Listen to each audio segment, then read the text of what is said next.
Hello dolls and welcome back to another video. Today we're going to talk about the year 1964.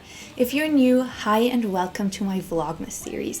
This year for Vlogmas I decided to break down the years 1960 to 1979 and talk mainly about the fashion, the music and the films, but also a little bit about the politics and the cultural shifts. So if that sounds like something you're interested in, make sure to subscribe to not miss out on any further videos coming. I'm also sprinkling in a couple of Vlogmas vlogs here and there, but today I would like to take you back to the year 1964. In 1964, the world was brimming with youthful energy, bold ideas, and a growing hunger for transformation.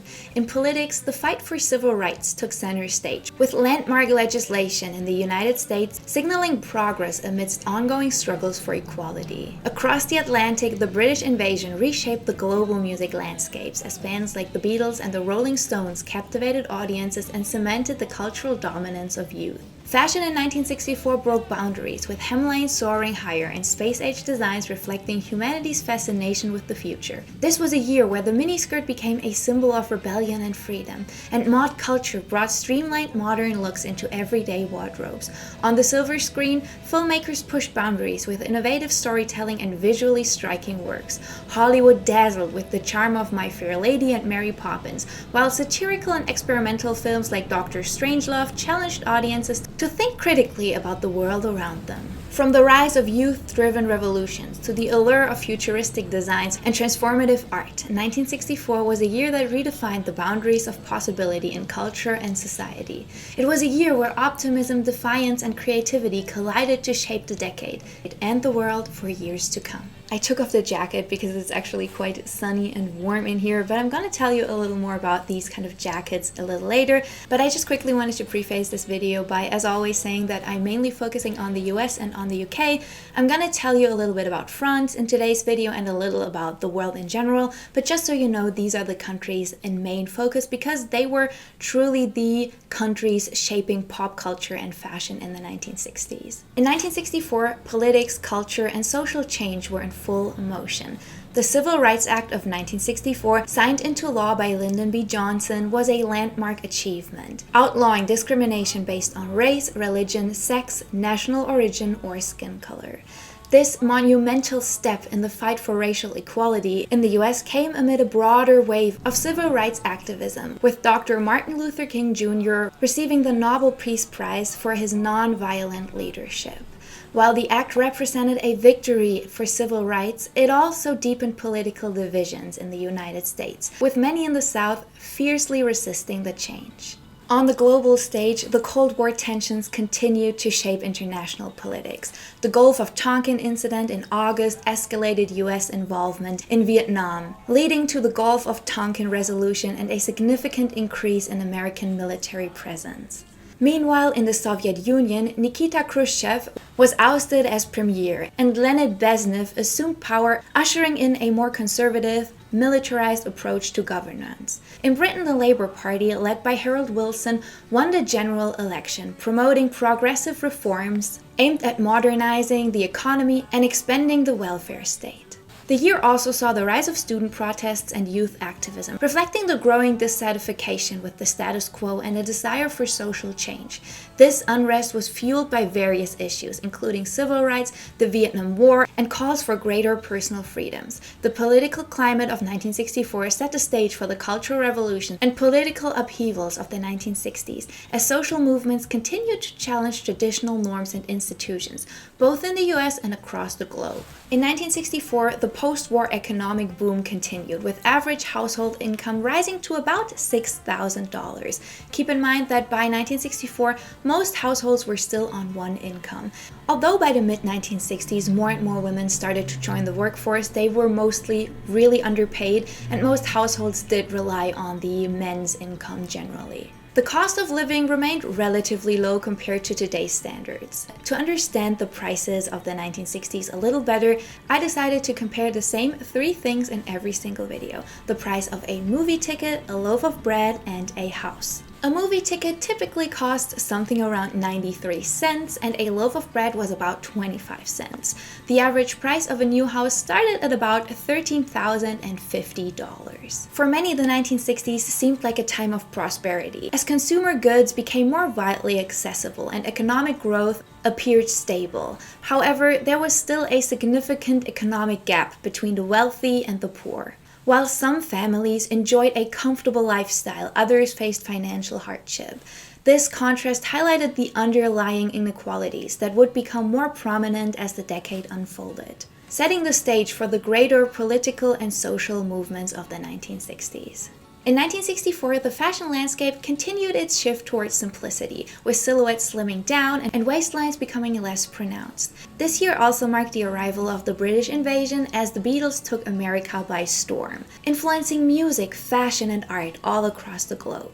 Along the Fab Four, British style was having a major impact on the US, particularly in fashion. Another big happening of the year 1964 was the opening of the first Biba boutique in Kensington. The opening set off a craze for the fresh and youthful clothing styles of the time. London fashion icons like Mary Quant and her minimalist designs were also gaining traction in New York, as the British music scene captivated the youth of America. This fascination with London style would soon make its way across the ocean, influencing fashion, films, and culture. The fashion trends of 1964 catered towards the fresh youth market, with easy-to-make, brightly colored shift dresses becoming popular.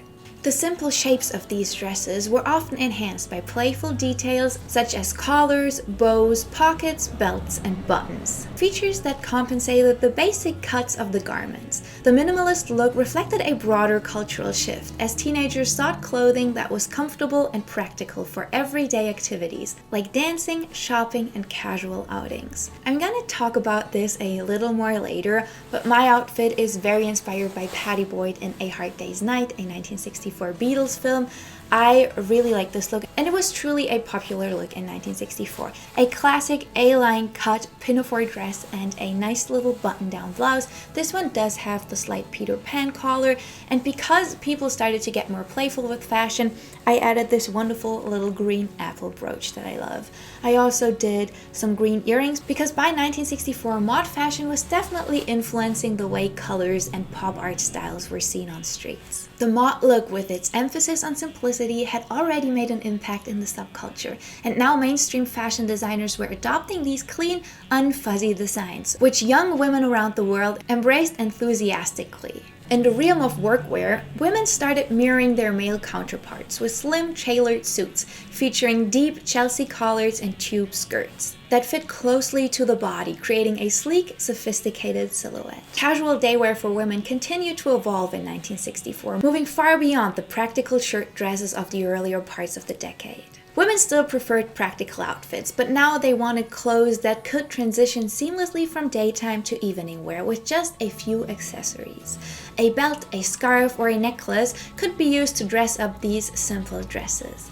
Meanwhile, hats became less popular as women's hairstyles, particularly the bouffant, took center stage. The pillbox hat still had its place for formal occasions, but for the most part, women's hats were no longer essential, although they would come back into full force by the late 1960s. I did a little bit of a bouffant too. This is kind of like the Patty Boyd bouffant, which definitely wasn't as high or pronounced as the ones worn by the Ronettes, for example, but I really like this. I feel like this is a very classic, everyday kind of 1960s bouffant. When it came to formal wear, designs ranged from fit and flare to slim cocktail dresses. Younger girls embraced the drop waist style, which allowed for both fitted shifts and fuller skirts, providing a modern take on traditional youth clothing. In 1964, mod fashion was on the forefront, continuing to evolve, building on the movement's foundation of sleek, modern, and youthful style. Originating in London in the late 1950s, the mod subculture had become synonymous with bold, geometric patterns, sharp tailoring, and a vibrant, youthful energy. By 1964, mod fashion was fully integrated into mainstream culture, with young people across the UK and beyond embracing its clean lines, slim silhouettes, and attention to detail. The key elements of mod fashion in 1964 included miniskirts, shift dresses, and sleek trousers, often paired with go-go boots or loafers.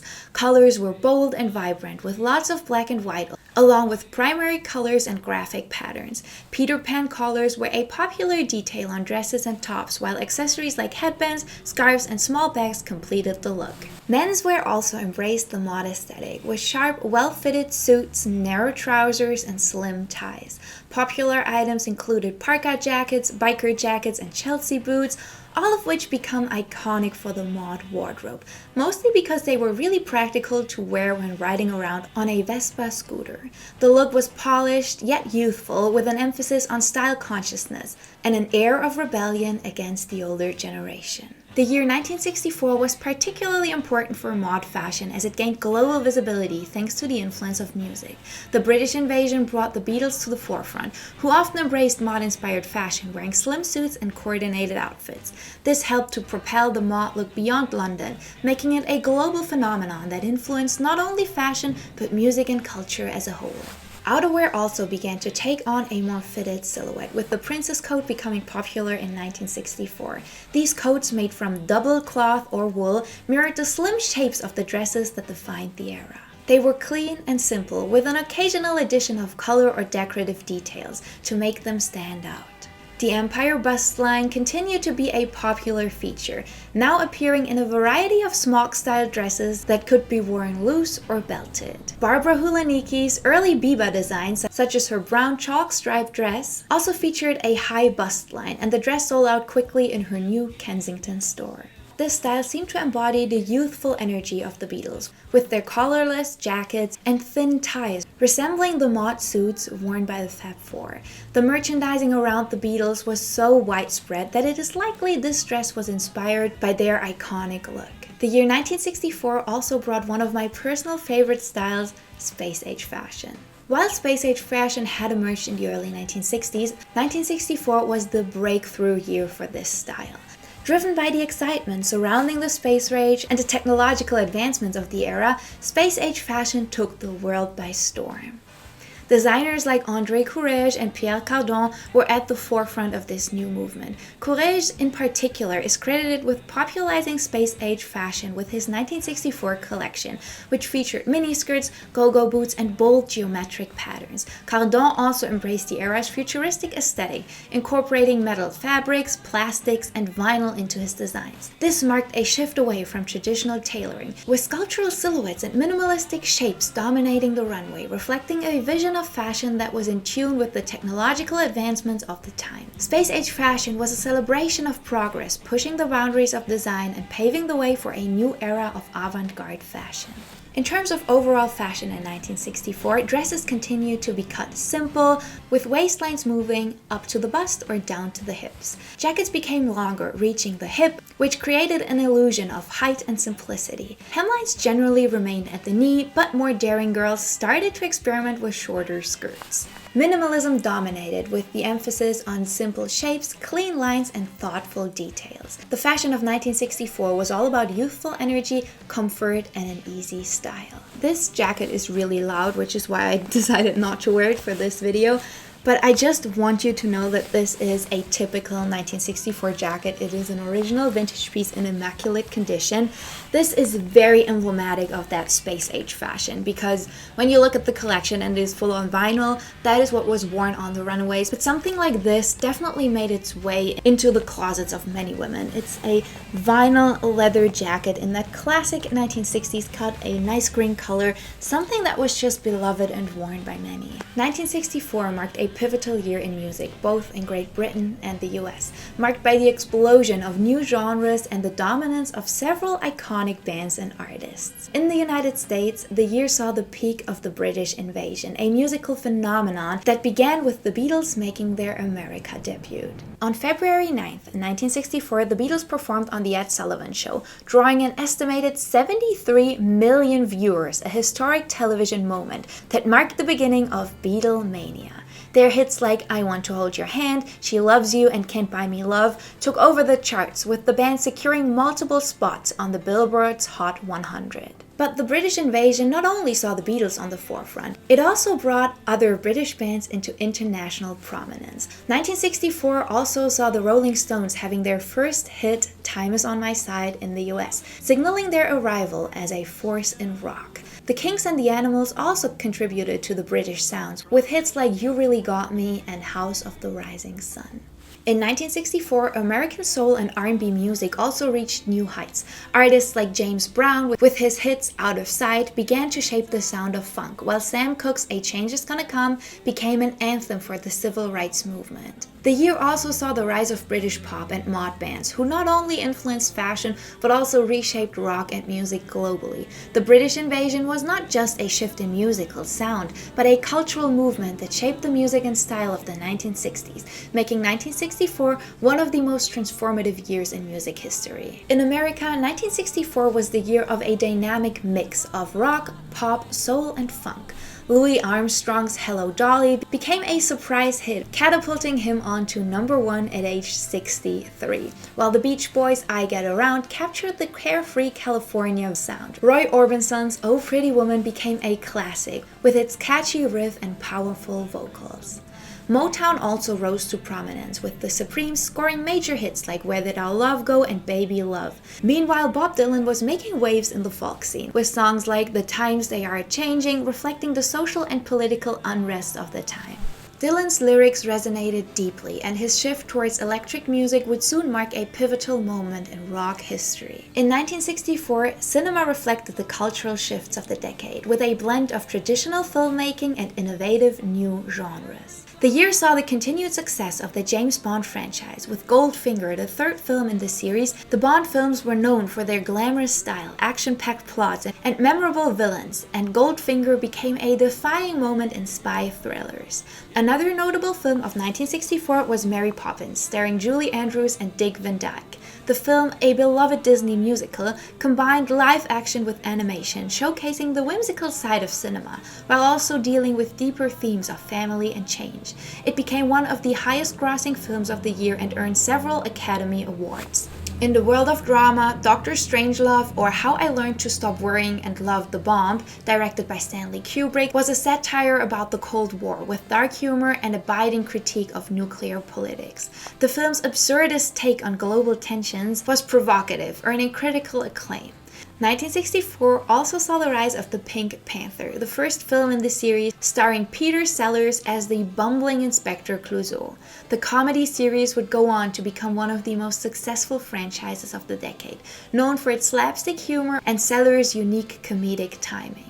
These films, alongside others like My Fair Lady and The Beatles' A Hard Day's Night, which showcased the Beatles' first big film appearances, represented the diverse taste of cinema in 1964, mixing lighthearted entertainment with political and social themes.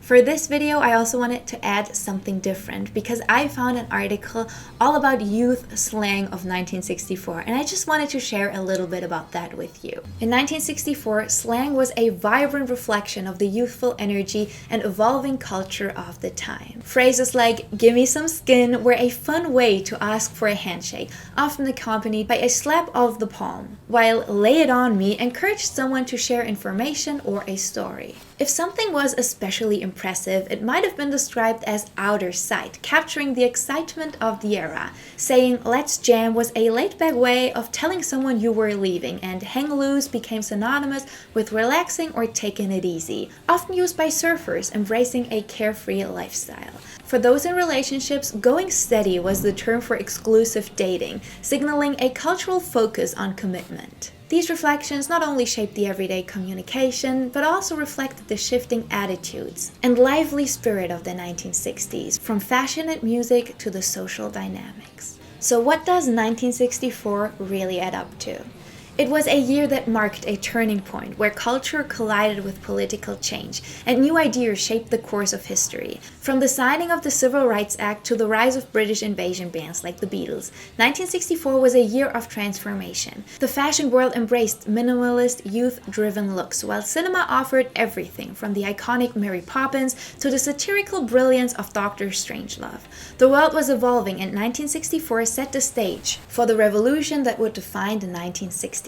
It wasn't just another year, it was a year of change that would ripple through the rest of the decade. Tomorrow we'll dive into 1965, where anti-establishment movements and counterculture would gain more traction, reshaping the worlds of music, fashion, and politics in profound ways. So that is it for the actual video, but I of course cannot leave you before testing another tea. If you're new here, I have a tea advent calendar, and every day we're trying a tea together. And this one is yerba and citrus. It smells really nice. I do like this. This is not sweet at all, and I personally really prefer these like darker blends in tea, so this is perfect. And I'm also having it, of course, out of my vintage inspired, 60s inspired little Santa mug. Maybe this inspires you to have your cup of tea tomorrow while watching the next video. But yeah, that is it for today's video. I really hope you enjoyed it. If you did, I would love you to give it a thumbs up and maybe even share it with a friend. It supports me, it supports the channel, and would truly mean the world. Make sure to subscribe to not miss out on the year 1965 coming tomorrow and all the other years ahead of us. We still do have the entire 1970s and all of the late 1960s. And I'm really excited to learn more and share about those years with you. I hope you have a beautiful day. Go out, enjoy the sunshine, take yourself some time to focus on you and your mental health today, and I will catch you in the next video. Bye, dolls!